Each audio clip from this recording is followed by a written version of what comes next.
Welcome to Lo and Behold, the Comedy Think Tank. Today we have a special surprise for you, and Joan is going to introduce our fabulous think tank guests.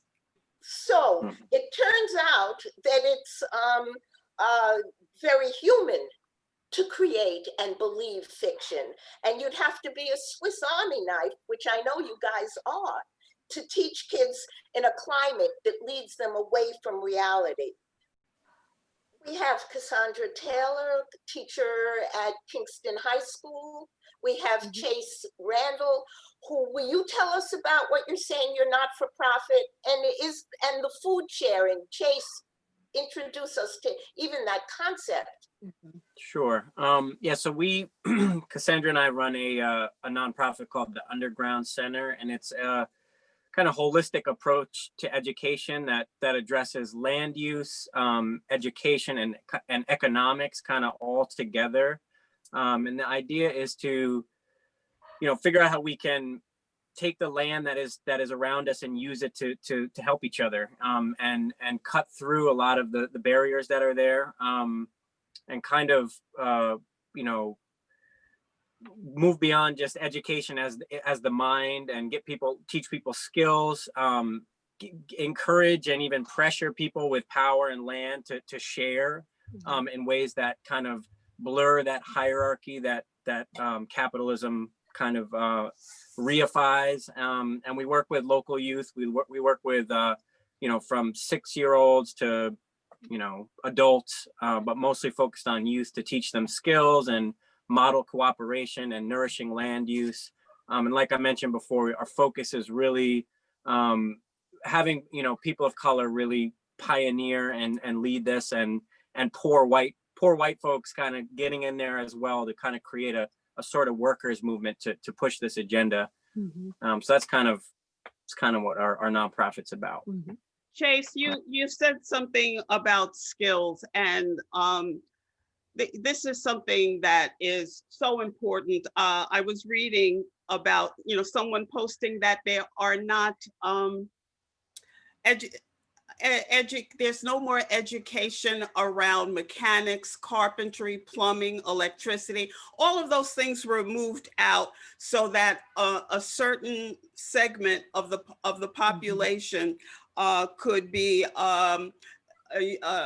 grandfathered in and then unionized, handing it over from one generation to another. Whereas before, young people had the opportunity to learn simple skills that we now see are just so important in all areas of our lives. I mean, auto mechanics, refrigeration, all of these things, they used to be taught in high schools. Guys, is there a difference between diversity and integration? Is it enough just to locate the differences in racial dynamics?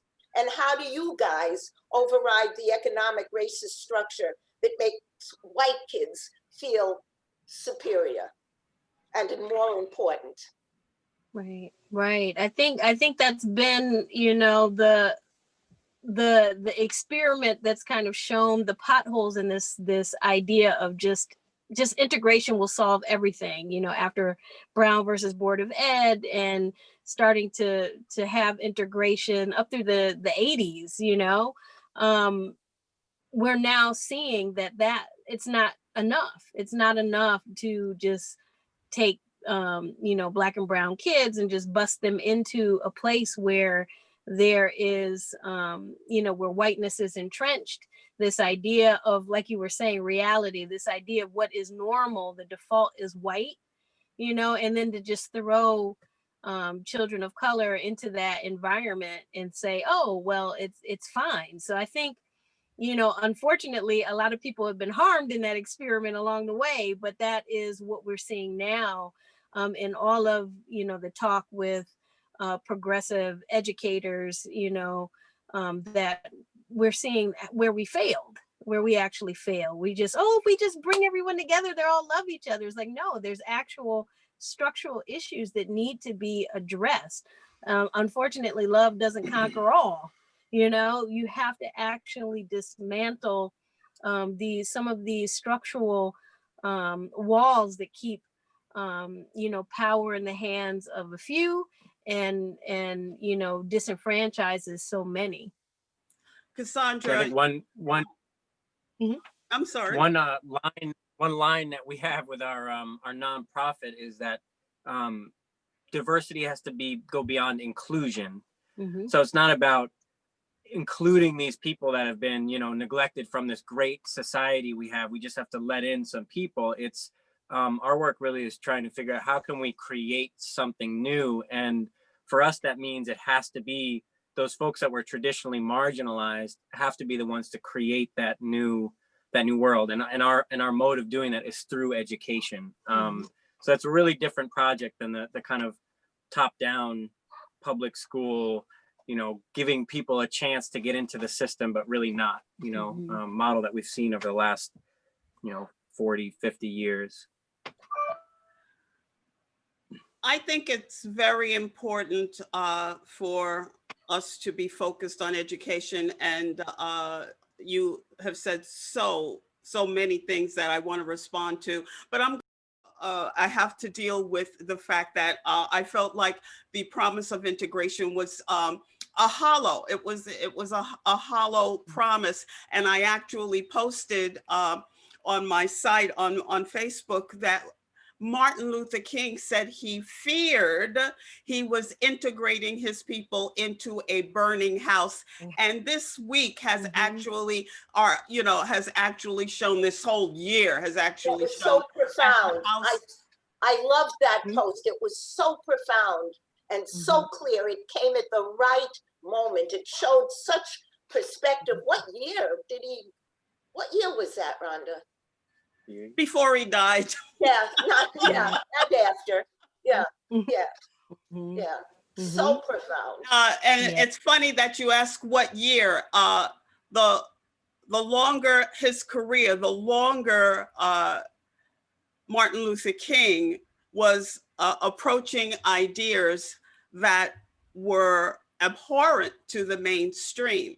And we'll see, we'll see the bromides that come up are those asking for kumbaya and the hand holding. I want to teach the world to sing, but he was coming to the point of actually understanding the economic technology and the actual shackle that racism and white supremacy has on our society, which in my mind leaves integration as this panacea that we're all supposedly working towards, when in every level of the society, there are white supremacists who are making sure that certain things are just not going to happen. It's just not going to happen. And they could be nurses, doctors, waitresses, firemen, policemen, ministers, garbage men. And when they get their call to action, or even without the call to action, they feel on code to keep the appearance of integration, whereas their agenda is always being implemented, always. How in school in Kingston is our white parents, for instance, when there are activities that open school week is at 3 o'clock in the afternoon, who's more likely to show up for open school week at 3 o'clock in the afternoon? So I know that you did teach color bias and to nice white parents. How did nice white parents take it? It's, it's one of those things where, do you not teach it at all and just say forget it, or do you at least try and scratch the surface and make people more aware? And I think what, at least at the high school in Kingston, we've tried to do, a group of us who are dedicated to anti-racist, education, is start with the teachers first and kind of take it from there. And yes, there's pushback, from staff, there's pushback, in different ways from parents about teaching perspectives that aren't, traditional white perspectives. But when you start with the teachers themselves in the school, and you can then back each other up and support each other in taking the heat. So that's kind of been the approach that I've taken within the district, with focusing on, the teacher spends so much time with young people, more time sometimes than with their families, and what are we doing with that time?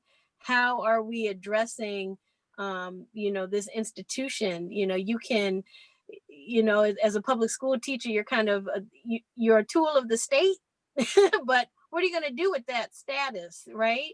You still have some power within the curriculum that they want you to teach. You still have some choice. You still have opportunities to show students of color that they matter, that their lives matter, their experiences matter, that they are just as important and deserve to have their stories told and reflected, and their points of view and experiences told and reflected as well. You were at school right during the whole Capitol mob invasion. You must have had kids right on.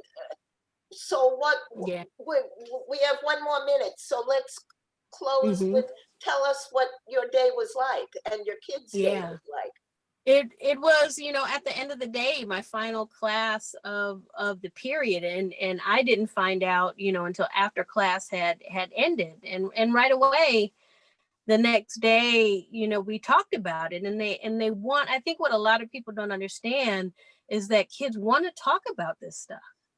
They want to talk about this stuff. They need to talk about it. They need to process it, just like adults need to process it. And I think one of the biggest things that I miss the most with the pandemic, keeping us separate from kids, is the classroom being that safe space for children to explore their own ideas apart from their parents, right? You knew that the classroom was a safe spot where you didn't have your family kind of eavesdropping and over you and kind of imposing their view on you. You could explore those things in a safe environment, and know it was okay. I don't have to be lockstep with my family on everything that they believe. I can come up with my own conclusions and my own beliefs. So we did have some really, really good conversations, and they were so thankful. They're like, thank you for giving us this space. And it kind of broke my heart, because even now our kids realize that in our society, those spaces are rare. We're where glad they can you talk. shared our space, huh, Rhonda? Look how lucky we were to have you guys.